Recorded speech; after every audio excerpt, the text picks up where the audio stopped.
Ahoy! Here we have the delivery of this seawater pump. This was very kindly brought it over from Mike, to whom it had been delivered on shore. So that was. Here we have the contents: 3 impellers and 1 seawater pump. Okay, and now what I have to do is put it all together.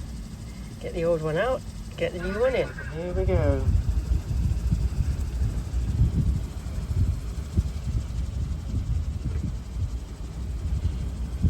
With the gear.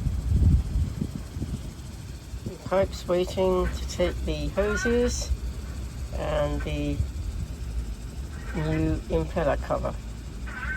Of course, before the new pump could be put in place, the old pump had to be taken away, and I had already realised that the 4 bolts holding it onto the engine were going to be pretty difficult to undo.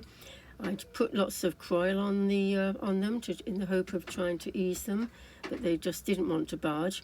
And then the other problem was this very rusty banjo hose clip, which was way too rusty and likely to be damaged, or maybe give me a problem with the hose getting damaged as I tried to take it off.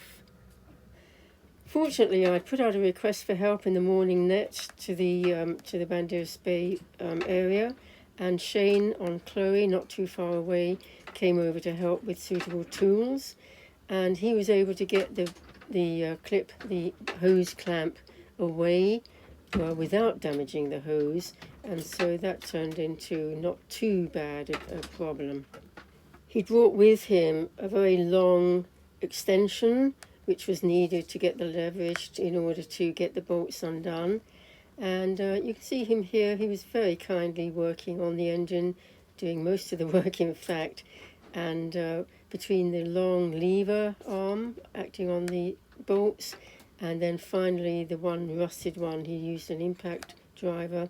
He was able to get all the bolts undone, which was just brilliant. So finally, here you can see he was gently easing out the old pump in order not to damage anything. And here we have the pump with the gasket, the remains of a gasket. I didn't have another gasket, so the old gasket areas had to be really carefully cleaned away, ready for new gasket material to be put in place. So here we can see the chamber that the gear wheel goes into, and clearly on the left hand side the teeth of the cog that the gear wheel engages with. The flat surface had to be thoroughly cleaned of the old gasket material before applying a layer of liquid high temperature gasket maker from a tube.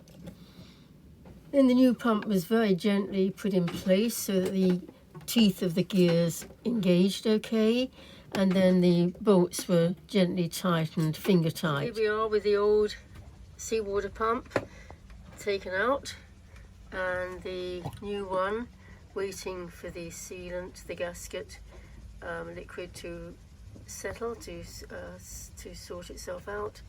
Wait an hour or two and then tighten up and attach the hoses. So all good, and really nice to have that in place. The high temperature gasket maker sealant was left in place, left untouched for a good couple of hours, in fact well over, before the bolts were tightened up. And here we can see the squished out sealant after the bolts have been tightened. I later removed the excess with a sharp knife. So here we go. I've taken the excess gasket maker off from around where the pump got bolted onto the engine, and I've loosened the cover of the pump so that when I open the seacock, I should see a little bit of water coming out, which will mean that I've cleared any possible airlock out of the way, and then I can tighten up. I've got my my wrench, my screwdriver all at the ready, and I'll start up. Just make sure that it's not. When I tighten up, of course, then I shall clean up again and make sure that there are no leaks from anywhere else.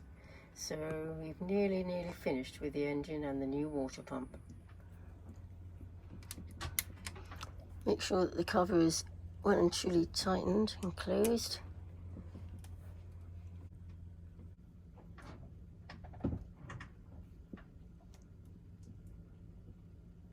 I have to dry out again underneath the engine, otherwise it might be difficult to see any leaks.